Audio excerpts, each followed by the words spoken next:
اعوذ باللہ من الشیطان الرجیم، بسم اللہ الرحمن الرحیم۔ میں ہوں آپ کی بہن بنت حوا روزانہ میں آپ کے لاتی ہوں حدیث مبارکہ، مفہوم، آیات کا ترجمہ اور اس کے ساتھ ہی اللہ تعالیٰ کے فرمان، نبی پاک صلی اللہ علیہ وآلہ وسلم کی ارشادات، سچے واقعے، مجرب اور مسنون دعائیں۔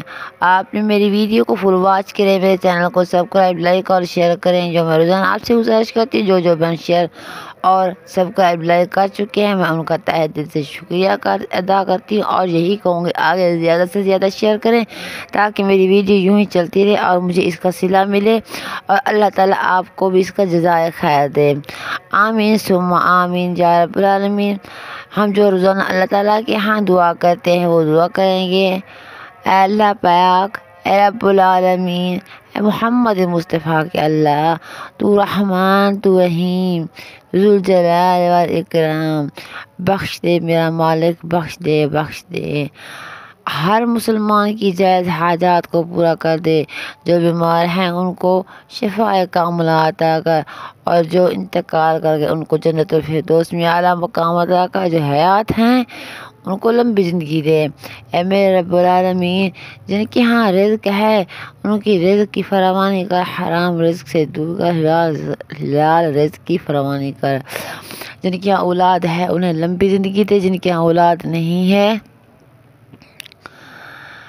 اللہ تعالیٰ انہیں اولاد نورین عطا کرے۔ اس کے ساتھ ہی میرے پیارے بہن بھائیوں، آمین ثم آمین ساتھ ساتھ چلتے ہیں قرآن پاک کی تلاوت کی طرف۔ سورہ خان ہم پڑھ رہے ہیں۔ اعوذ باللہ من الشیطان الرجیم، بسم اللہ الرحمن الرحیم۔ وَلَقَدْ فَتَنَّا قَبْلَهُمْ قَوْمَ فِرْعَوْنَ وَجَاءَهُمْ رَسُولٌ کریم۔ اس سے پہلے ہم نے قوم فرعون کی آزمائش کی اور اس کے پاس ایک عالی قدر پیغام آئے: ان ادعوا الی عباد اللہ ان لکم رسول امین۔ جنہوں نے یہ کہا کہ خدا کے بندو، یعنی اپنی سیر کے حوالے کر دو، وہ بنی اسرائیل کے حوالے کر دو، وہ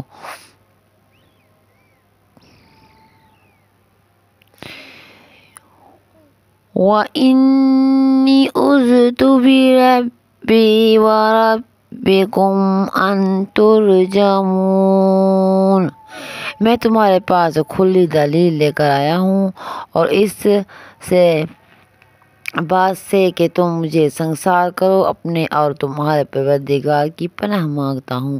وَإِن لَّمْ تُؤْمِنُوا لِي فَاعْتَزِلُونِ۔ اگر تم مجھ پر ایمان نہیں لاتے تو مجھ سے الگ ہو جاؤ۔ فَدَعَا رَبُّهُ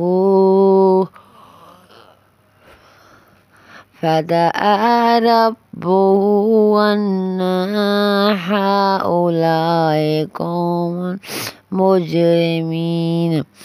جب موسیٰ نے اپنے پروردگار سے دعا کی کہ یہ نافرمان لوگ ہیں۔ اس کے ساتھ ہی تلاوت اتنے ہی کریں گے ہم۔ اس کے ساتھ چلیں گے درود پاک کی طرف۔ اعوذ باللہ من الشیطان الرجیم، بسم اللہ الرحمن الرحیم۔ اللہم صلی علی محمد وعلی آل محمد کما صلیت علی ابراہیم وعلی آل ابراہیم انک حمید مجید۔ اللہم بارک علی محمد وعلی آل محمد کما بارکت علی ابراہیم وعلی آل ابراہیم انک حمید مجید۔ اللہ پاک ہمارا قرآن پاک کا پڑھنا اور درود پاک کا پڑھنا قبول و منظور فرمائے۔ میرے پیارے بہن بھائیوں، میں آپ کو حدیث کا مفہوم بتا رہی ہوں۔ سورۃ اخلاص۔ بسم اللہ الرحمن الرحیم۔ الحمدللہ رب العالمین والعاقبۃ للمتقین والصلاۃ والسلام علی رسولہ الکریم محمد وآلہ وصحبہ اجمعین، اما بعد۔ سورۃ اخلاص قرآن کریم کی چھوٹی سی سورت ہے جس کو یاد کرنا پڑھنا بے حد آسان، تقریباً ہر مسلمان مرد عورت کو یہ سورت زبانی یاد ہو جاتی ہے۔ رسول صلی اللہ علیہ وسلم کے اس کے بڑے فضائل اور بڑے فوائد بیان کیے گئے ہیں۔ اس سلسلے میں یہاں حضور صلی اللہ علیہ وسلم کے ارشادات کا ایک انتخاب پیش خدمت ہے۔ اس کا مطالعہ کیجیے، اسے مبارک سورت سے مستفید ہوتی اور میرے لیے بھی دعا کریں، یعنی آپ اپنے لیے بھی دعا کیجیے۔ اس کے ساتھ ہی آپ سے روزانہ آپ کی بہن گزارش کرتی ہے میری ویڈیو کو فل واچ کریں، میرے چینل کو سبسکرائب، لائک اور شیئر کریں، جو میری روزانہ آپ سے گزارش ہوتی ہے، اور آگے زیادہ سے زیادہ شیئر کریں تاکہ میری ویڈیو یوں ہی چلتی رہے۔ میرے پیارے بہن بھائیوں، میں آپ کو بتا رہی ہوں آج سچی حدیث مبارک کی مفہوم، جنت کی خوشخبری۔ حضرت انس رضی اللہ تعالیٰ عنہ سے روایت ہے کہ ایک انصاری صحابی جو اس انصاری صحابی کرام کی مسجد میں امامت کرتے تھے، جب بھی کوئی اس کے سامنے نماز میں پڑھتا وہ سورۃ فاتحہ کے بعد شروع کرتے تو پھر اس کے بعد قل واللہ احد پڑھتے تھے، اس کے بعد فارغ ہو کر دوسری سورت پڑھ لیتے تھے۔ ہر رکعت میں یہی کرتے، ان کے ساتھیوں کو بھی یہی سلسلہ تھا۔ ایک دفعہ سب اکٹھے ہوئے کہا کہ اس طرح نماز صحیح نہیں ہے، تم سورۃ اخلاص کے بعد دوسری سورت پڑھ لیتے ہو، اس کو چھوڑ دیں، کوئی دوسرا سورت پڑھیں۔ بہرحال سورۃ فاتحہ کے بعد صرف ایک سورت پڑھیں تو انہوں نے جواباً کہا کہ میں اس طریقے کو نہیں چھوڑ سکتا، اگر تم چاہو تو میری امامت کو قبول کرو، اگر نہ چاہو تو ناپسند کرو، میں تمہاری امامت چھوڑ دوں گا۔ اور وہ انصاری صحابی کرام امام صاحب کو اپنے گھر میں سب سے بہت بہتر سمجھتے تھے، چنانچہ انہوں نے اس بات کو ناپسند کیا کہ اس کے علاوہ کوئی اس کی امامت کرے۔ پھر جب اس انصاری صحابہ کے پاس نبی کریم صلی اللہ علیہ وسلم تشریف لائے تو انہوں نے آپ صلی اللہ علیہ وسلم کو سب کا باتیں بتلا دیں کہ فلاں ہیں، انصاف سے اور فلاں آپ نے کے ساتھ ہی آپ کے جو بات کہتے ہیں۔ پھر آپ صلی اللہ علیہ وسلم نے فرمایا کہ آپ کے جو ساتھی ہیں آپ سے جو کہتے ہیں وہ کرتے آپ کیوں نہیں، اس کی کیا رکاوٹ ہے؟ کیا چیز عمل کرنے سے روکتی ہے آپ کو سورۃ اخلاص کو ہر رکعت میں لازم کرنے پر کیا چیز ابھارتی ہے؟ انہوں نے یعنی امام صاحب نے عرض کی کہ میں اس سورت سے محبت کرتا ہوں۔ آپ نے فرمایا تیرا اس سورت اخلاص سے محبت کرنا تجھے جنت میں داخل کر دے گا۔ سبحان اللہ، سبحان اللہ، سبحان اللہ۔ کتنی پیاری بات میرے پیارے بہن بھائیوں، کتنی سونی اچھی بات بتائی گئی ہے کہ سورۃ اخلاص پڑھنا انسان پر جنت کی خوشخبری ہے۔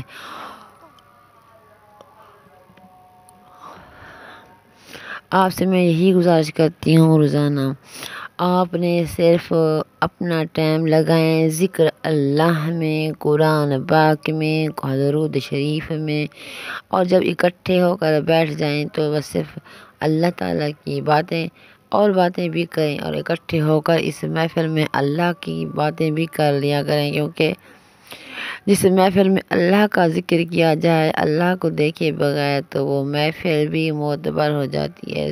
سبحان اللہ۔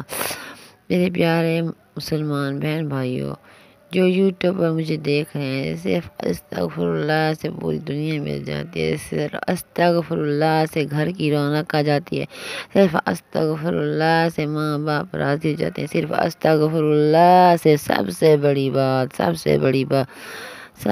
بات اللہ تعالیٰ خوش ہو جاتے ہیں۔ اس سے بات کوئی بڑی بات ہمارے پاس ہے نہیں ہے۔ آپ کو بھی پوری کوشش کرنی چاہیے، صرف اللہ تعالیٰ کو یاد رکھنا چاہیے اور اللہ تعالیٰ کے ہی عبادت کرنی چاہیے، کیونکہ وہی عبادت کے لائق ہیں۔ اور میرے پیارے بہن بھائیوں، نہ کسی اللہ تعالیٰ کو کسی کا شرک، اللہ تعالیٰ کے سامنے نہ کسی کو اس کا کوئی شریک کرو۔ شرک بہت بڑی بدعت ہے، شرک کرنے والا جنت کی خوشبو سے بھی دور رہے گا۔ اللہ تعالیٰ ہمیں ان شرک والوں سے اور شرک سے دور فرمائے، اور آپ خود ہی ان سب کا مسئلے کے حل فرمائیں۔ اس کے ساتھ ہی آپ اپنی بہن کو دعاؤں میں روزانہ، میں کہتی ہوں کہ آپ نے مجھے دعاؤں میں یاد رکھنا ہے، دعاؤں کی مجھے اشد ضرورت ہے، اور مجھے دعاؤں میں یاد رکھیں۔ ہمارے رزق میں تنگی فرمانی ہو، اور اگر آپ کے رزق میں تنگی ہے تو فرمانی ہو، اور جہاں جہاں مسلمان بہن بھائی پریشان حال ہیں رزق روزی کی وجہ سے، ان کو پریشان نہیں ہونا چاہیے۔ جب اللہ تعالیٰ کا حکم ہے کہ تم مجھے اپنا رازق مانتے ہو تو فکر معاش کیوں کرتے ہو، رزق دینے والا تو میں ہوں۔ سبحان اللہ۔ اس پیاری بات پر بھی اپنے وظائف کا ٹائم پورا ہو چکا ہے۔ آپ سے دعاؤں کی اپیل ہے، اور پاکستان کے لیے دعا کی اپیل، فلسطین کے لیے دعا کی اپیل، اس کے ساتھ ہی اپنی بہن کے گھر والوں کی بھی دعا کی اپیل، بیٹی کی دعا کے لیے اپیل۔ اپنی بہن کو دعاؤں میں یاد رکھیے گا، اپنی بہن کو دعاؤں میں یاد رکھیے گا، اور بہت بہت بہت سلام سب کے لیے۔ اللہ حافظ۔ پاکستان زندہ باد۔